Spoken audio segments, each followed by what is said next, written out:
Hello, everyone. Welcome to Measuring the Score podcast, the podcast where we offer our opinions on film scores and the films they're inspired by. I'm Chris. And I'm Leslie. Let's get started.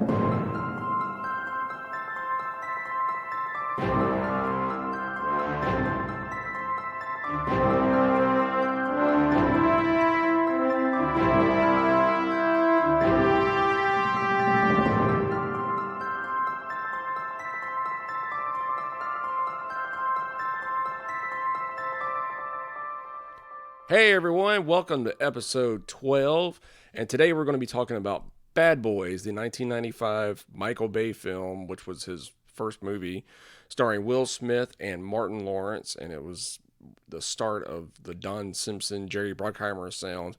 But before we start, we're going to be talking about what we've been listening to. Now, we've got a lot because we actually skipped a week as far as recording-wise. Episode-wise, never even noticed anything. So we've actually been listening to a lot, but we also have something together that we're going to talk about. So Leslie, what have you got? What have you been listening to? I have been listening to the Mortal Kombat score for the new movie that's about to come out. And I have been listening to the SpongeBob score. Oh, the Sponge on the Run by Yes, Hans Zimmer. By Hans Zimmer. Yeah. I also listened to the Mortal Kombat score. I'll listen to the full thing, and yeah, it was, I got to be honest with you, I thought it was great, but there were a lot of moments in the score, listening to it on its own, I'm like, it wasn't as big as I thought it would be. There was a few moments that I noticed listening. I didn't get all the way through, but there was a few moments that I noticed that were somber sounding. And I'm like, this Right. doesn't make sense. But Like, we haven't seen the movie. But I mean, it starts off with Benjamin Wallfish's very awesome rendition of the Techno Syndrome, which has become widely known as the Mortal Kombat theme. And he actually uses that theme and it's kind of peppered it throughout the score, which is great. But then it goes into another piece called Hanzo, and I believe that's the story of Scorpion. I haven't seen the film yet, but by the time this episode releases, the film's already been out and everything else. But it was very somber, like you said. yes. So I don't know if they're going to cover his backstory in the movie. I would think that they would, considering that kind of seemed like a sad, somber, sappy piece of music, in my opinion. And it sounded great, too. I really liked the music. But there are a lot of moments in the action cues where it was kind of, I don't know, there was like a little bit too much digital synthesized sounds in there, and I'm really curious as to what's going on with the movie. Overall, I like the score, but the one thing was it didn't have a very definable theme to me. Well, Whereas it could be, though, because, Mortal Kombat, you have different fighters. That is true. And each fighter may have its own theme. We haven't picked up on that. There was a lot of tracks in there where it was like Lord Raiden, Liu Kang, Mhm. Sonya. So I think that's what he was trying to do. So that might be the case there. Also listen to the score to the film Dreamcatcher by James Newton Howard. The old Dreamcatcher? Yeah, the Stephen King film. And the film itself was terrible. I've never watched it. It was a great cast. You got Thomas Jane, Jason Lee, Morgan Freeman, Tom Sizemore, and Damian Lewis was another one. A great cast. For some reason, I thought you were going to say Tom Selleck. I'd be like, what? Yeah, Tom Selleck's in this. I'm sorry. No, it was my bad. it was a terrible movie. It really was. And the screenwriter and director was Lawrence Kasdan, who, if I remember correctly, wrote the screenplay for The Empire Strikes Back. So, I mean, it had all the makings of, to be a great movie, but it was terrible. But the score was really well done. And so you're saying that the movie was so bad that the score could not save it? Yeah, pretty much. That's And James sad. Newton Howard said in the booklet that he wanted to experiment with this film. The director came to him and said, I want a really weird score. And to me, there was a lot of weird moments in there, but it was not weird enough to the point where it was not an enjoyable score. So much fact that Vari Sarabande released a deluxe edition on digital for the first time this past week. And I was a big fan of the retail version. So this is the first time I've listened to a deluxe edition where there are a lot of moments in the score that were changed from the retail version.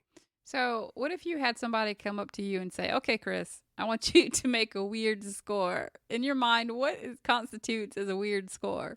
I really don't know. Because sound is sound, I have made a weird score before. I gotta admit this. It was for a short film. It was like a 9-minute short film. Cannot remember the name of the movie, and the guy said just make something weird.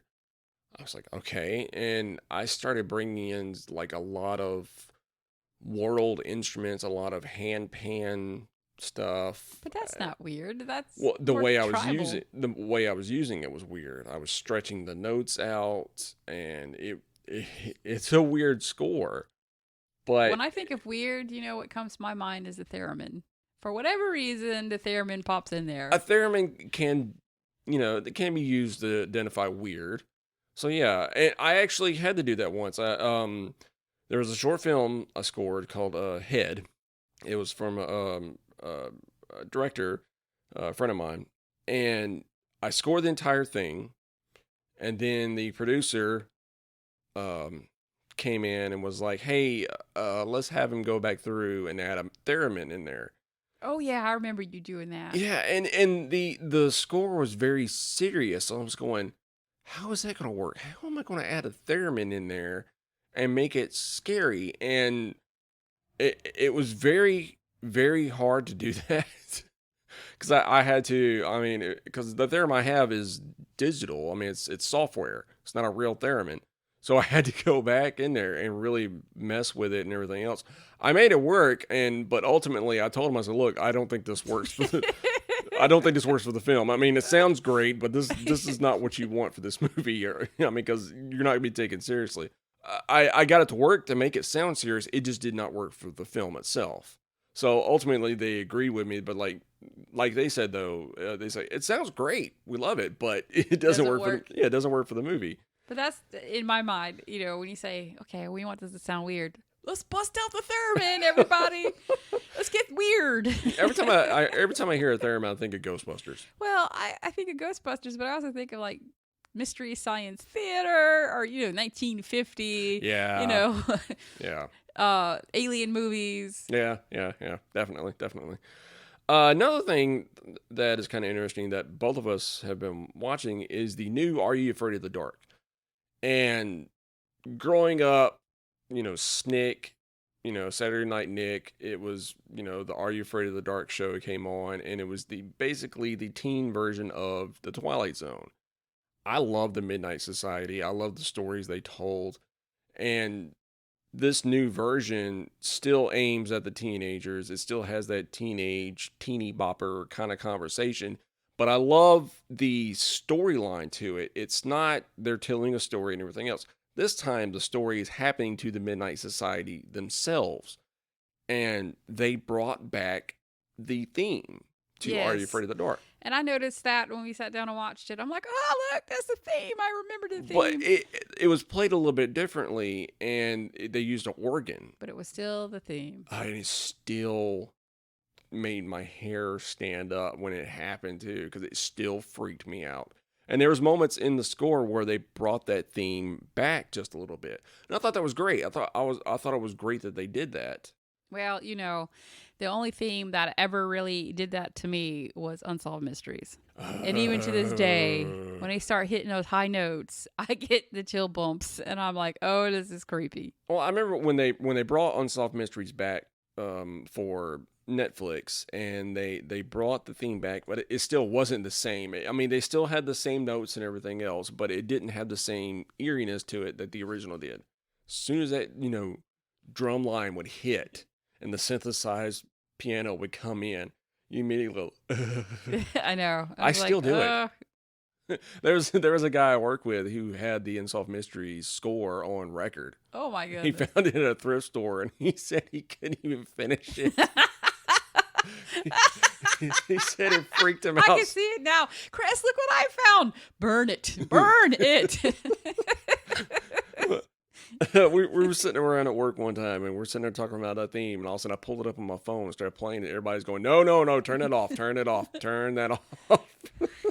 The composite sketches used to get me. That creeps me out. The grays. Yeah. Oh, can't stand that. No. Yeah. Anyway. We regress. Yeah.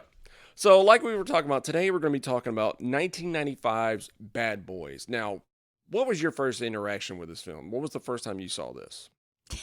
With you a few years ago. Wow, that really was the first time. Yeah. I didn't. Look, I didn't I remember. don't watch much TV, and I did not watch many movies. I was a bizarre child. No, that's I not didn't bizarre. stay in front of the TV. I still don't watch much TV. You can attest to that. I don't turn the TV on during the day.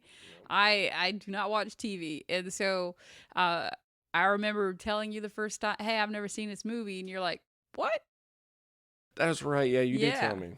It was a few years ago. So, yes, the first time I've seen it was a few years ago. Well, the first time I saw it was when it came out on VHS back when I was a kid. I remember when it was announced because it was kind of a big deal. It was Will Smith's first big movie, and it was an action movie, and he was starring with Martin Lawrence. And because Will Smith was really known for The Fresh Prince of Bel-Air. Oh, yeah. And Martin Lawrence was I used to known love for that his show. Yeah, Martin Lawrence was known for his show. I used to watch Martin also. Yeah. Martin.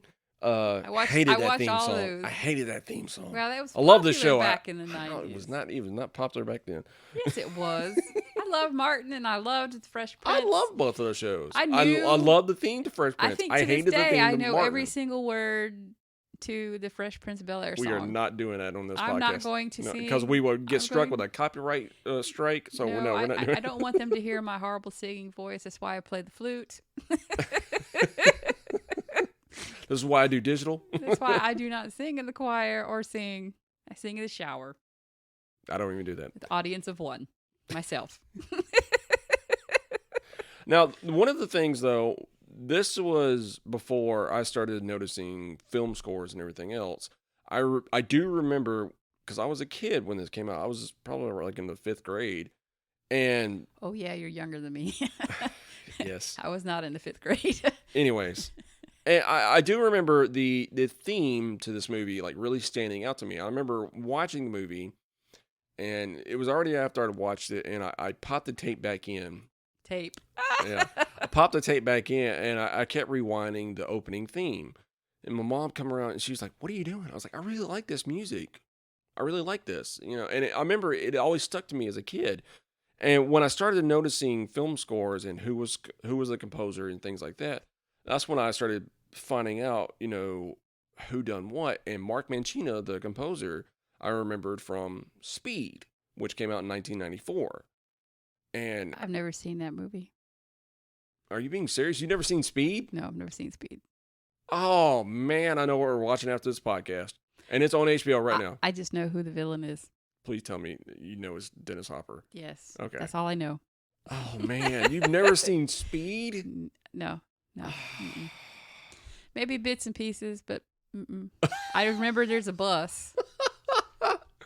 Oh, Something about the man. bus can't go under a certain It can't go if a it certain goes speed. if it goes up 50 miles, the bomb is armed. If it goes under 50, it blows up. Yeah, I think something like that. Brilliant plot That's to a all I film. remember. Oh man, wow, dude, I can't get up. That's And one of my- ladies and gentlemen, he is speechless. Literally. So anyway, Speed came out first, and it got Mark Mancina noticed, and that's when he was, I think it was around this time when he did Bad Boys. That's when it started the Bruckheimer sound. It was the short notes that were used for a theme and everything else, just like with this film here. It was, dun dun dun dun dun dun dun dun dun dun dun dun. Every Bruckheimer film after Bad Boys, Crimson Tide, Con Air, The Rock, they all had this style of sound. And I never paid attention to that. And a lot of other films really started to pick up on this. They wanted that sound. There was another film, The Replacements with Keanu Reeves. They had that style of score for that film. There was a lot of films around this time started adapting the Bruckheimer sound, and Hans Zimmer was one of the ones that really liked this sound. That's when he pulled it in for The Rock, because he was scoring that, which was Michael Bay's next film after this one. The Rock with Sean Connery? Yep. I did see that one. Yeah. So like I said, this is Michael Bay's first movie. This was the movie before Michael Bay became Michael Explosion Bay. Well, when I first started listening to score for this exercise, that's the first thing I noticed was the from right off bat, they played the main motif or theme of the movie for the Bad Boys. And I picked it up like, oh yeah, I know this. And it's catchy. I listen to it and I will sing it for days. You can ask Chris. And I will just start humming it. Now, this was actually your pick. This was my pick because I liked the theme to the movie. It's like I said, I will just start singing it or humming it out of the blue. And that was the first thing I noticed about listening to the score, was that it started strongly with that theme. The awesome guitar riff is what it starts off with. And I could be wrong. I believe that was Trevor Rabin, who went on to score like Armageddon, Con Air with Mark Mancina. Oh man, there was another one. National Treasure. He did the National Treasure films. That makes sense because the National Treasure films kind of have that sound. And Trevor Rabin started off as an 80s rock person, so I'm pretty sure Mark Mancina was also working with him, because Mark Mancina also worked with Phil Collins. Oh, I didn't know that. Yeah. And actually got Phil Collins to work with him on the Tarzan score. I like Phil Collins. Yeah. But I'm old school. Well, I am too. I'm right there with you. So I noticed that it immediately started with the theme and the motif of the movie.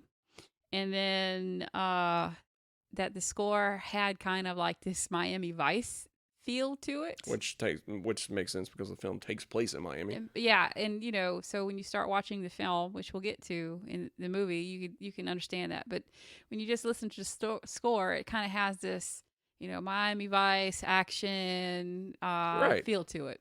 Now, the one thing I really, really enjoyed about the score was how it starts off with the guitar, the theme of the Bad Boys themselves, and then when you go into the main title heist track, which was the score that was playing over the main titles, that is one of my favorite action pieces of all time, because you've got the theme playing and he's just steadily creating different variations of the theme. Yes, he did. My favorite is the JoJo score piece. All right. It says JoJo, and it's because he reworked that theme, and he, as you just mentioned, he's reworked the theme throughout the whole score, but he's reworked the theme, and it's got this Caribbean feel to it. The steel drums. With the steel drums, yeah. And I absolutely loved it because it reminded me of, going on vacation to an island, and you hear... Yeah, it's like din, din, yeah, din, I really din, liked din, it. din. It was subtle, subtle. Subtle. Sorry, guys. It was subtle. Subtle. Yes, but it was nice. Yeah, and I'm with you on that one. And that was one thing I really did enjoy too, was the different styles and the comedic, instances that he had with the score too, because it wasn't all serious. There was moments in there like when they're finding the dead body and he's just playing the theme, but he's playing it with a bass guitar. And you can hear it like do, do, do, do, do, do. And I thought it was funny. And listening to it in the car on the way to work and on the way home, I'm sitting there listening to it, and I could picture somebody like sneaking around a house or something like that, and it's like comedic as I don't know what. And I liked that. I thought it was cool. Even after all that, and that he's reworked all these motifs, he's added those comedic elements into it, it still translates an action score. And you can tell it's action. It's an action-packed action score. Now, there was one track in particular that was straight up like 3 different tracks from Speed reworked into one score piece. And it was the part where the character Max is getting killed, where the main villain is he's making her spin around like a model and everything else, and that's when he's hiding the gun. That's when he shoots her. And when I'm listening to it, because I had just watched Speed the other day, and when that happens, I'm sitting here listening to it, and the more I was like, wait a minute, this is one of the tracks right here. This is like when they're introducing toward the end of Speed, and wait, no, this is like also the subway part from Speed. Oh, wait. And that's what he did. He took like 3 different tracks, which makes sense because if Speed came out a year prior to this film here, he probably still had a lot of those tracks. The only thing that kind of threw me off, though, was a lot of the beginning of Bad Boys with a lot of orchestral moments. This was the digital synthesized orchestra. And back then, that style of orchestra in 1995, Oh, the quality was bad. oh, it was very bad. And you could tell it listening to it. I can't stand digital instruments to a certain extent, especially the older ones, because When they sound digital. yes. So if I want to hear the sound of a flute, for example, I want to hear a pure tone. I want to hear it sound like a flute. Right. If I want to hear the sound of a let's say a brass instrument, tuba, for example, I want it to sound like a tuba. Right. But around that time, they were still kind of grasping the concept of electronic music and electronic orchestra. Right. And so when those notes played, they did not sound like an instrument at all. And to this day, it kind of irritates me if I'm expecting to hear the sound of a instrument that I know that's supposed to be an instrument. I want to hear an instrument. I don't want to hear something that does not sound like that instrument, but hits that note. Right. And no, I'm completely with you on that one, because I can't confirm this, but from my assumption, I'm pretty sure 90% of the score for Speed was done, digitally. So, and he may have been pressed for time or something, and he just threw those pieces in there just for this moment. Or maybe it was just, that's what came to his head. But it kind of took me out listening to it. Now, and then you get to another spot in the score. It was toward the end of the film, the Porsche chase scene. And that is another one of my favorite tracks, is you've got this really driving moment with the orchestra coming in. And then you get this low bass guitar, electric guitar coming in, and with the orchestra driving up as the higher instruments are going up. And all of a sudden they stop for a moment, and then the lower bass comes in real fast and heavy. Every time I hear it, I'm just like, yes. Every time I hear that, it's funny because everybody's different, and there's like nuances to certain pieces of music that I hear. It could be just like the change of key, for example, and I feel the same way. I'm like, oh yeah, that sounds great, And that's what it is for that one piece right there. When that lower bass comes in and drives upwards, it's just like, yes, well, it's come like on. in the theme song. I love the part in the theme song where the voices come in. That's it. And to me, it's like perfect. And I'm like, this is wonderful. At that point, it matches nicely. So I understand. And it's just that one little piece of that song to me. It's just magical. I mean, granted, the song sounds great, but then when it hit, I don't know why I'm weird. But then, then it hits that voice section. I'm like, oh yeah, that's amazing. Well, see, back in the day when I only wanted to hear the main title heist music, I didn't want to hear the guitar part. I only wanted to hear the main title heist. That was the only one I really liked. Now it's like I like all of it. I like hearing the guitar. I like the heist. I like how it all meshes. You've learned to appreciate. Yeah, I've learned to appreciate. I love to appreciate. I'm gonna preach this. I'm gonna appreciate. Anyways, I've had way too much coffee. You have, and it's my fault. I fixed you a tumbler of coffee. Yeah, it was not a normal cup. It was like a full tumbler of coffee. So, and there was like a lot of sugar. And this is late at night, guys. So yeah, we normally record a little earlier than this, but not tonight. Anyway, I do know the score was mainly composed by Mark Mancina, but he also got Nick Glennie Smith to come in, which is another guy that works a lot with Hans Zimmer's group, which Mark Mancina became one of the senior members of Hans Zimmer's media ventures. And the score wasn't released until 2007. And so the movie came out in 1995, but the score wasn't released until 2007 by La La Land Records. And then when it was released, it was only released as a limited edition of 3,000. Which now I even looked it up trying to find it, and I can buy one for like $180. I mean, so yeah, $25 CD. Exactly, we're gonna have to do that. Because no, I don't think so. You're not right. And it is a shame though, and there was someone else said that if Hans Zimmer's name had been on this, that we would still find the score today. But since it's Mark Mancini's name on there, which is sad because I think it's sad, and it's not just Mark Machina. It's a lot of these composers that are wonderful at what they do, and their music sounds amazing, but because their names aren't some of those higher profile right. names, you can't find anything on them. Hence, like I was talking about with Dreamcatcher earlier, and they're just now releasing a digital version of the deluxe edition. Why? Why? I mean, I understand a lot of rights and stuff like that have to go into play and everything else, but it's like, come on, guys. I mean, there are a lot of fans that like this music, just like this score right here. I would love to have a digital version of this or a CD version of this, but yet, we've got a CD out there that I can buy, but it's $150. Makes no sense. Makes no sense. Yeah. It really doesn't.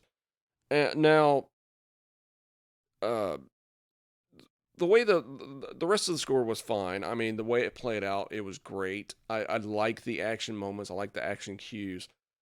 There, listening to it though, it did get to a point where it started to sound a little derivative. It started sounding a little generic. Yeah, in and some moments. I felt like that also, especially when it started getting more into the action pieces that weren't theme driven. Right. It just sounded mediocre to me. Yeah, there was a lot of the foot chase score. I do like that one, although it was the same thing though. It was just a reworking of the theme over and over and over. But the way he did it it sounded great. The execution was wonderful. Right. I mean, it sounded wonderful, and this is a solid score, and I feel like it's a solid score. But there were parts that were kind of, this is blasé. Just listening to it, it was kind of It had a great lead up with the Porsche chase music, but the ending to me of the score was a little lacking. I felt it needed to be maybe just a little bit like bigger. The Mummy. Yeah, Guns a-blazing. Yeah, pretty much. But no, it to me, you know me, when I'm listening to a score on its own, I want it to tell a story, and you want a strong finish. I want a strong finish, and when you don't have that strong finish, to me, it just makes me feel kind of empty. Like there should have been more. Like playing a scale and not hitting that last note. Exactly. I can't stand that. That's you when got to hit that note. That's when my OCD kicks in, and I just want to come over there and slap somebody. I had a teacher in college. I took music appreciation instead of art appreciation because I was a musician. I felt like it was just easier and to get it out of the way to get my credit. And he did that on purpose. He was, I think, a trombonist, and his wife was the principal flautist for the symphony here. And he went to the piano. I can't remember if it was the B flat scale. It could have been the F scale, but it was a major scale. He plays the scale up, he plays it down, and then he doesn't play the last note, and he walks away from the piano and he continues to teach. And I'm cringing. I'm like, play the note. I'm like, play it. And I think finally somebody in the class got up, run over to the piano and hit it. And everybody's like, but he did that on purpose. Right. Yeah. To aggravate us. That would drive me nuts. So I regress. So watching the film, immediately right when the Columbia TriStar logo starts up, that's when that awesome guitar riff starts playing. And it works.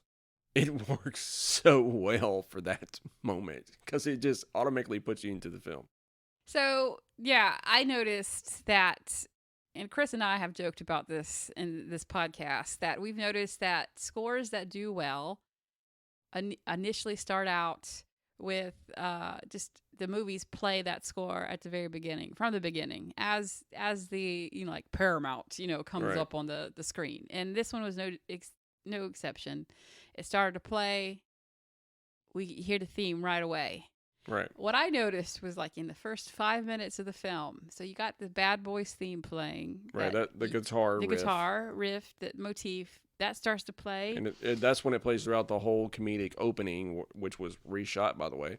And then, as the credits start rolling with the names, it switches to a very dramatic sound. And it sounds very dramatic. And then it switches to an action sound. Right. And within the first 5 minutes, you've got like these three sounds just all at once.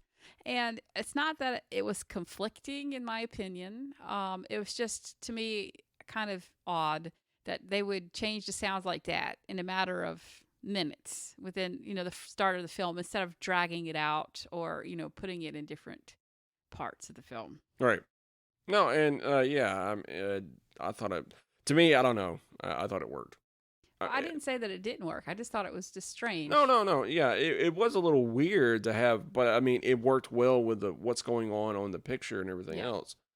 But yeah, for looking at it from a composer's standpoint, that would have been like a heart attack right there. Like, That's oh a my lot. God, I've got to switch so many different genres right then and there. Like, are you kidding me? You do horror a lot. Granted, you have done other genres, but you do a lot of horror. I mean, can you imagine doing that in a horror film? Yeah, because there have been some instances where I've scored a horror film, and within the scene, it would switch from a horror to a dramatic moment, like a character would die, and it would be a very dramatic moment in the story. So yeah, I would have to switch it up right then and there, and then switch it back to the horror right then and there to fit what the character was. Yeah, so yeah, I do know how that is. That'd be funny if you had to switch from horror to dramatic to a comedy. That would make no sense. I don't know if I've done that yet. I may have, and I'm just not thinking all about within it. the same horror movie. Now I have scored a film where it's mainly comedy, but there was like a horror moment in there. So I had to switch from comedy to horror, then back to comedy. Yeah, see, that's weird. Yeah, it was hard. It was really hard. I don't think I pull it off either, to be honest with you. Now, since this was Michael Bay's first film, he come off of mainly like commercials and Victoria's Secret shoots and stuff. I didn't know that. Yep. I didn't know he did that. Oh yeah. Which is the scene in Club Hell when they're walking around and you see everything's in slow motion, all the hair's being flown back and everything from the supermodel looking chicks that are in lingerie and everything else. That's from Victoria's Secret. Oh. Yeah. Explains a lot, doesn't it?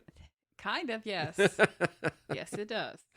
One of the things that was very interesting looking at the history of this, the original idea was to have Dana Carvey and John Lovitz be in the film. That's because the original concept was pitched to Disney. It was then, I can't remember the name. It was before Disney acquired the company, I think. But when they pitched it then... It was Touchstone. It might have been. Yeah. They said Hollywood something. Yeah, it was Hollywood Pictures, Touchstone. That's it, Hollywood Pictures, I think. And that's when they talked about Dana Carvey and John Lovitz being in the film. Which Dana Carvey backed out of the film because he met with the producer Don Simpson and immediately got freaked out by him and backed out. And then Bruckheimer, according to... Bruckheimer. Not Bruckenheimer. There was no I want to add that extra syllable. There is no E-N in there. Anyway, it's just Bruckheimer. Mr. Bruckheimer. Is that better? Bruckheimer freaked out. And so then they pitched it to Sony. Yep. So then when they pitched it to Sony, Arsenio Hall was supposed to be Will Smith's character. Yeah, it was going to be Arsenio Hall and Martin Lawrence. And then Hall backed out of the film for whatever reason. And Arsenio has said that is the most regrettable thing he has ever done in his career. He said, I should have done that movie. Well, then Martin Lawrence's sister. The thing is, though, I could not picture Arsenio Hall in that movie. I can't picture John Lovitz and Dana Carvey in that movie. It would have been a very different movie. It would not have been. It's funny. I believe they screen tested for the thing. So imagine this, everybody. Michael Bay directing a Dana Carvey, John Lovitz serious action film with comedic moments. I'm sorry. I can't see John Lovitz in that because anytime I think of John Lovitz, I think of Rat Race and I think of him and Hitler's car. So no, it would not work for me. And we just lost a bunch of listeners right then and there because we mentioned Hitler. No, but that was a funny movie. And so that's what I think of when I think of John Lovitz, unfortunately. My favorite thing in Rat Race was when in the bloopers where he got Cuba Gooding Jr. to say, did he show you the money? He's like, no, he didn't show me the money. And then John Lovitz just kind of looks away, he starts laughing, and then Cuba Gooding, that's when he realizes what he did. He's like, ah. See, I couldn't imagine him in this movie. I couldn't either. I I just couldn't imagine John Lovitz running around with a gun shooting at people. Dana Carvey, maybe.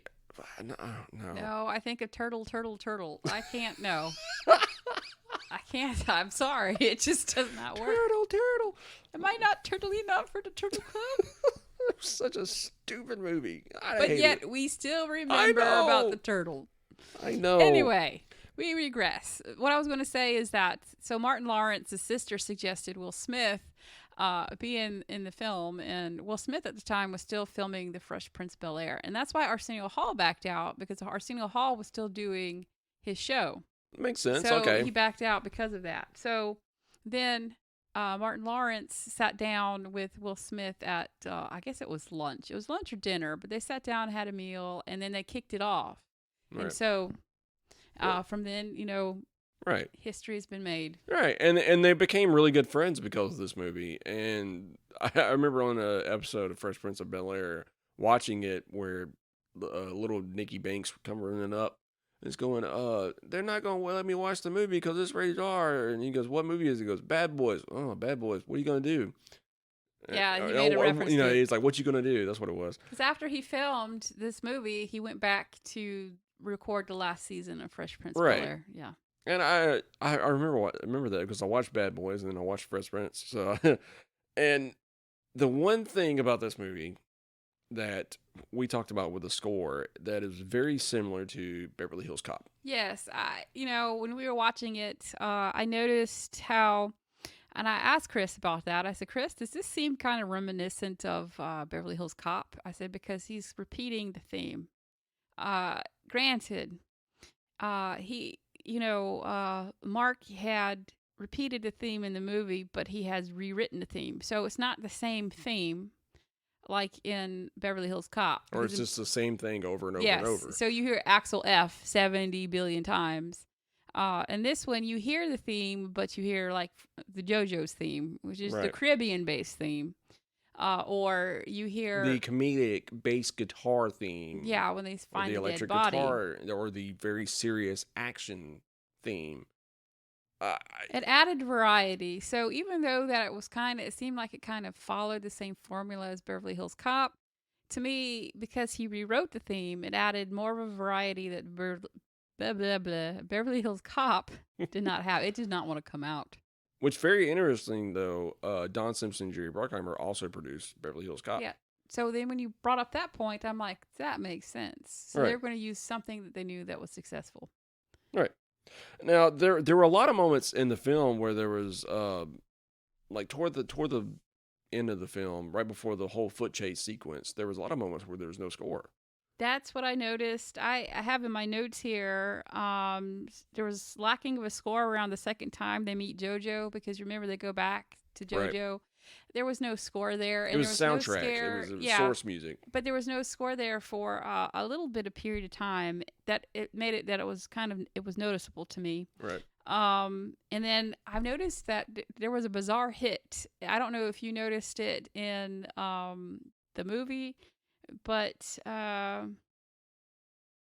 he hit one of the bad guys in the face, and to me, the note played and it sounded odd, and then it went into the a score piece. I think I remember. Scene. I can't remember the exact moment, but yeah, I know what you're talking about. It was like a weird snare. Yeah, it was just strange, and I'm like, he brought it throughout the whole thing. He brought it throughout the whole score, and it worked for those other moments. But for that one scene, it was a little weird. It was bizarre, and then it just went into the score piece, and I'm like, this transition is strange to me. Now, there were some moments listening to the score where like an acoustic guitar riff would come in there, and it sounded fine listening to it, but against the film, it was where Will Smith's character found out that Max, the girl that he really liked, which was the one that was turning around like a model, was killed. It was supposed to be like a sad sounding moment, but it sounded too much like an 80s action movie. I see, that's what not a early '90s action film. It sounded way off. It reminded me of those '80s drama pieces, you know. It just didn't work. I With mean, that listening. you know sound. You know what I'm talking about. Yeah, I don't know about that. No, and listening to it on its own, it sounded fine. But when you watched it against the film, it did not work. It did not work in my mind because the film was, you could tell it was '90s film. Yeah. You can tell where you know, you're in Miami. Even Will Smith's apartment in the movie seemed kind of state of the art, you know, nice. Yeah. And then all of a sudden you've got this '80s riff come in, and you're like, this does not emote the feeling of the background to me. Which that could be Mark Mancino's background, you know, the '80s rock coming kind of, you know, that's what he knows, so that's what he wrote. And there was another moment, like toward the end of the film, where they're gearing up to go into the hangar, the big hangar shootout, and this electric guitar comes in that is not the theme. Yes. And it's something completely different. It does not work for the film. To me, it does not work for the film. I guess it's supposed to be the whole preparation montage sequence. You know, you always got this one moment where the heroes are gearing up. They're putting all their guns together. And, you know, that's when Will Smith's character is like, you know, my stuff works always sometimes. You know, so it's that moment, but the score there, it don't work. It does not work for me. Maybe back in the day it didn't did. Work for me either. I couldn't get into it. Now, the whole hangar shootout, interesting. Michael Bay had to pay for that himself. Now, this was a Michael Bay film, and Michael Bay is notorious for explosions. Nowadays. But when you go back and watch Bad Boys, there was a lack of explosions. There was no explosions up until the end. And then up to the end, he's just like, okay, let's add this, you know, he's like, it was flammable chemical into this airplane the hangar. Ether. Airplane, you know. I think there was like one sequence where an explosion happened. That's when on the intersection when they cooked Noah, as Will Smith said it. No, it might have been Martin Lawrence. I'm sorry. He said, you know, we cooked Noah back on the freeway. That's what it was. Sorry. Anyway, and they had the flammable ether canisters. You know, that was one explosion right there, but not a huge one. And then you had the big, gigantic hangar explosion, which, like I said, I think it was like $250,000 or $25,000. Really? Yeah, it was $25,000 is what Michael Bay had to put up. He took it out of his director's salary. He took it out of the pocket, right? Yeah, he took it out of his director's salary for the moment. And there was another thing I was reading somewhere that they were very unsure if Michael Bay was going to be right for this film. I'm going to be honest with you. I couldn't picture anybody else this film directing this movie. Helped catapult Michael Bay into getting comfortable with the feel that we all, you know, right, because what we know him for. Right, because the whole sequence with the Porsche, all right, you know, he had the zooming in, zooming out of the lenses. The Rock, you know, one of the huge car chase sequences in there, you know, it is just full of those zooming in, zooming out, and the camera shaking moments with the lights flashing. He was just honing. I mean, he used this as springboard. Right. Now that we, you know, when you hear Michael Bay's name, you think, okay, explosions, action. Right. And it's true. And overall, it worked, you know, what he did. And it was great what he did. And Mark Mancino's score really helped a lot of those moments with this movie. But overall, what, you know, the lack of explosions was kind of like, you know, Michael Bay directed this? What? Yeah, this doesn't make sense. Yeah. Now, one of the things before we get into our summary, the sequel, which was directed by Michael Bay, Mark Mancino was supposed to come back and he was going to be working with Trevor Rabin on the score. There was a lot of creative differences between Mancino and Michael Bay. Michael Bay wanted more percussion. He wanted a different sound. And Mark Mancino wanted to go pretty much the same route as the first one. He wanted to just bring that same sound back, but just enhance it. And that's not what Michael Bay wanted to do, apparently. So he left, which I was very upset about. I wanted Mark Mancino to come back. I wanted that, you know, original sound to come back. And then when Trevor Rabin's score was released, they also had Dr. Dre come in with additional music. And I'm going, I never listened to the second score. What? Well, and like the opening title theme is like this synthesized techno sounding music that is not Bad Boys, and I did not like it. So the score for the second film, I'm not a big fan of. Now, Trevor Rabin also got Steve Jablonsky to do the score, which I'm a big fan of Steve Jablonsky. But uh, for that score, I did not like it. And then it was 2020, wasn't it, when they released Bad Boys for Life? Yeah, and I think that's why we watched Bad Boys, because you wanted to do a Bad Boys marathon. Right, and that's because the composer brought back Mark Mancini's theme. And I wasn't the only one that was excited about it. There was a ton of people excited that they were bringing that theme back. And what he did, he basically brought the guitar riff theme, and it sounds note for note just like the original. I mean, Well, I would hope so. I mean, no, and I'm talking about it sounds exactly like the original. Maybe it sounded a little updated, but I mean, it was like they just got Mark Mangino to come back and Okay, we need sheet music. yeah. I mean, it was fantastic, and the score is really good. I liked what he did, but out of all three of them, I still go back to the original. I still like the score for the original film. So we got to fork up the $150 for that CD. What? I don't know about that. I don't think she's gonna go for it, guys. No. So as always, whenever we do these, we base it off of three different criterias. Does it work for the film? Yes and no. Yeah, That's for me. Yeah, I'm gonna say yes and no. I'm kind of middle of the road, and the reason why is that I felt like the score was kind of mediocre, and I don't mean that in a bad way. You do have this memorable theme. He's reworked the theme throughout the movie, which I think sounds amazing. But then when you start getting into the action pieces in which you might want to hear variety, there really isn't much variety there. And so I could imagine a different sound come in those pieces there. The theme, I think the theme works perfect for the movie. But unfortunately, in my opinion, now this is my opinion, guys, when you have a score, you look at it in its entirety, not just a theme, but you got supporting music and supporting pieces. And so I feel like those could have been amped up. I feel like they needed to take out those 80s riffs in there and put something else, in there. And then I feel like that one bizarre hit, I'm about to sneeze, I think. Hold on. Sorry, guys. It's allergy season in the South. It's pretty bad. Anyway.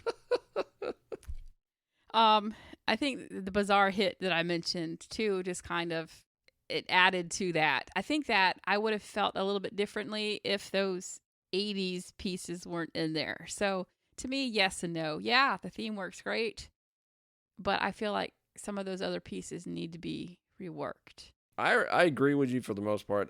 But except for like the action sequences, I think a lot of the action sequences to me they worked. I liked it. I didn't say they didn't work. I just said they were mediocre. Well, I don't think they were mediocre. I liked them. I liked the way they came out and everything else. But I agree with you with the weird hit. I agree with you with the 80s moments in there. That those needed to come out of there. Something else should have been in there, and there should have been maybe a little bit more variety with the theme than what we got in a lot of instances. A lot of the slower parts, there should have been something else there. But for the most part, I agree with you. But I love the score in its entirety by itself. Right. It was a great score, and it's a solid score. It really is. Now, what are some of your favorite moments with the score, and some of your favorite scenes? At the very beginning, with the food in the car, I just love that scene. I don't know why. That was actually shot after the film. The Sony said they needed something else in there to beef up the comedy, so they shot that whole thing after the film was completed. Oh, that's amazing. I didn't know that. But yeah, I love that scene, because they're driving down the road and he's in this nice, is it a Porsche, I think? Yeah, it was a Porsche. A very fancy Porsche, and you hear Martin Lawrence eating a burger and fries in his car. And he's like, "Are you eating in my car?" sort of thing. And that's when he dropped the fries all down. Then he drops the fries all in the car. I think I love that scene. It's just funny. What were some of your favorite score cues? I told you earlier, my favorite score cue was when in the theme. We've talked about it, especially when the Right. voices come in. And I really love that theme. And my favorite though, I would say, is JoJo's theme when Right. you had the Caribbean sound. Right. You know, score wise. Score wise for me, I of course, I really like the main title, Heist. But there was another one. It was for the opening part, and it was when they're going to the police station to find out that all the drugs been released, and you got this. It's kind of Caribbean, kind of reggae version of the theme, and then it goes serious with this piano, working of the theme, and it was for this brief moment. I really liked that. I liked what he That did there. transition Yeah, I there. love that Yeah, it was transition he did nice. because it was like they got this kind of percussion rhythm moment, with the weird Caribbean style theme going on there. And then all of a sudden it transitions very, very smoothly into this very serious piano dramatic moment. And I was like, hey, this is great. I really like this. Yeah, I think that's good too. It was wonderful. Now, overall, do you think, for our third criteria, do you think um, there could have been anything done differently? Yeah, we mentioned it when we talked about the first point, and I think that they just need to remove those 80 guitar feeling pieces To me, completely, yeah, to me that kind of hurts the film. It just really a does. little bit as far as the score Now, could wise. you picture a different score in this? Now, a entirely different score for this film. And pieces, not that's why I said yes or no at Right. the first one, because I don't think the whole score needed to be rewritten. I could imagine different pieces kind of intermingled with the score Right. to amp it up, to make it sound amazing, to take that score to the next level. I feel that way. But as far as replacing the whole score with another score, no. Mm-mm. Me either. So that is our thoughts on Bad Boys. Now, next episode is another Will Smith film, Independence It's Day. the next one that he filmed. Ironically, we didn't know that when we were going Yeah, through we the had list. no idea.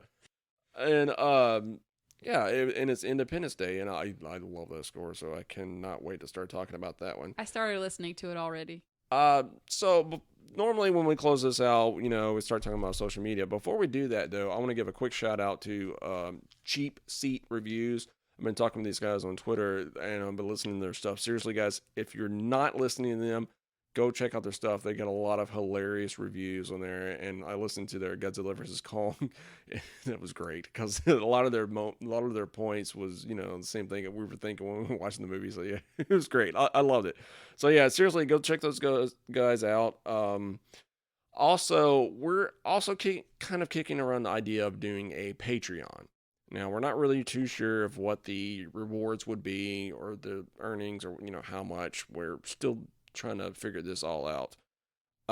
Let us know. You can contact us on Twitter, Facebook, Instagram.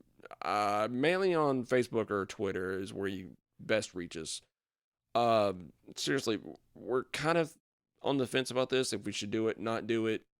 We're thinking about doing some bonus episodes. Possibly more film scores or maybe video game and video game scores.